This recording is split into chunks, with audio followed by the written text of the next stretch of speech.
Teşekkür ederim arkadaşlar. Gaziantep ilimizde mevcut karayolu ulaşım altyapısının geliştirilmesi amacıyla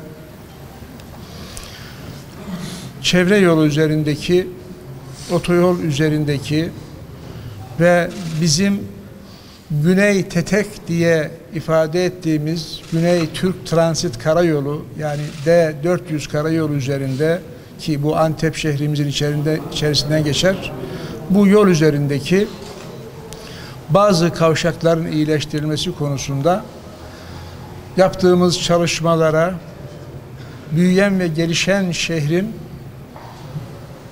oluşan yeni ihtiyaçlarını karşılamak amacıyla yeni kavşaklar yapmamız gerektiğini ve bunların da bir an önce tamamlanıp hizmete alınması gerektiği kanaati oluştu.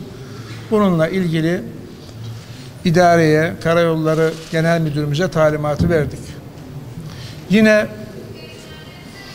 demiryolu ulaşımı konusunda Gaziantep'in içerisinden geçen Güney Demiryolu hattımız şehrin içerisindeki kısmını hızlı demiryolu ulaşımına uyumlu hale getirmek amacıyla başlatılmış olan Gaziray projesinin de bir an önce bitirilmesi hususunda arkadaşlarımıza, Devlet Demiryolları Genel Müdürlüğümüze talimatları verdik. Demiryolu konusu ülkemizin geçmişten beri önemli, acı bir hatırası olan bir konudur ve demiryolu, mevcut demiryolu hatlarımızın rehabilitasyonu, iyileştirilmesi, güvenli ve konforlu bir hizmet sağlanması adına demiryolu hatlarımızın tamamını iyileştirdik. Şimdi bu hatlarımızda daha güvenli hale getirilmesi için otomasyona geçme adına ve daha ekonomik bir işletme yapılabilmesi için elektrifikasyon ve sinyalizasyon sistemlerimizi geliştiriyoruz. Ve %45'ini ülke genelinde tamamladık. Bu bölgede de bu çalışmalarımızı sürdürüyoruz. Tabii yüksek hızlı trenle ülkemizi tanıştıran iktidarımız bunu sadece Ankara, İstanbul, Ankara, Konya hattıyla bırakmayacak. Ankara, İzmir, Ankara, Sivas çalışmalarımız, yine Mersin, Adana, Osmaniye, Gaziantep hattında çalışmalarımız devam ediyor.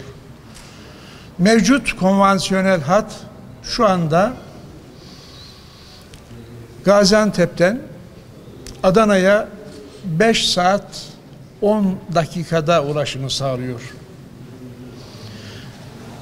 İnşaat çalışmalarını başlattığımız Mersin, Adana, Gaziantep aksında Gaziantep'ten bir vatandaşımız burası tamamlandığında 1,5 saatte Gaziantep ile Adana arasında konforlu, güvenli bir şekilde ulaşım imkanına sahip olacak.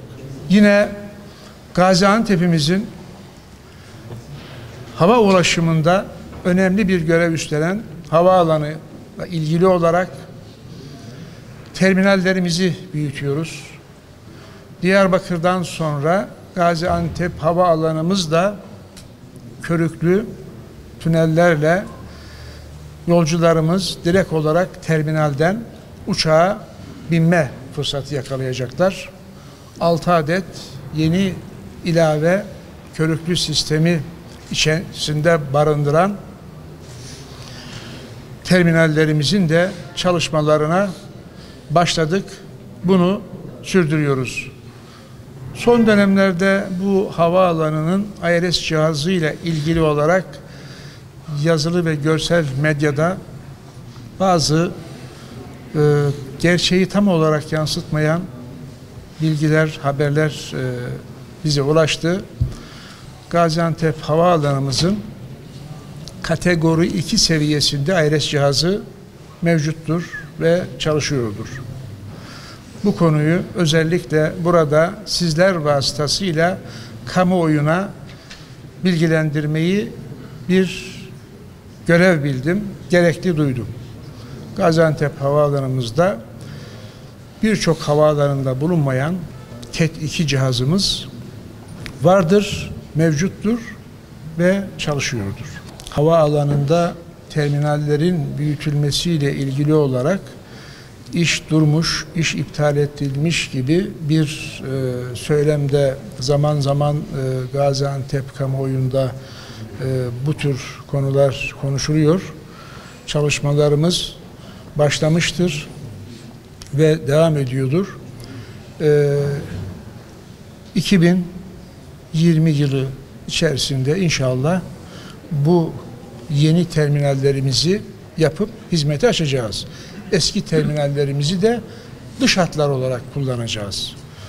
Bunu Sayın Başkanımız beni bu konuda hatırlattılar. Böyle bir ayrıntıyı da sizlerle paylaşmış oldum. Yine tabii sanayimizin önemli bir ihtiyacı olan lojistik merkezle ilgili yer belirleme ve bu yerin mevcut ulaşım sistemleriyle entegrasyonunu sağlayacak olan karayolu ve demiryolu bağlantılarıyla ilgili olarak arkadaşlarımız proje çalışmalarını başlattılar. Bu konuda tabii böyle geniş, büyük bir sanayisi olan Antep'imizin, Gaziantep'imizin yakın coğrafyasındaki yaşanan bazı sıkıntıların durulmasından sonra bu sanayinin yükü daha da artacak. Ürettiği malların bu bölgelerde pazarlanması daha da önemli hale gelecek. Bununla ilgili yarına şimdiden hazır olmak adına gerekli altyapı projelerini bölgemiz, valiliğimiz, Büyükşehir Belediyemiz, OSB yönetimimiz planlamasını, programlamasını yapıyor.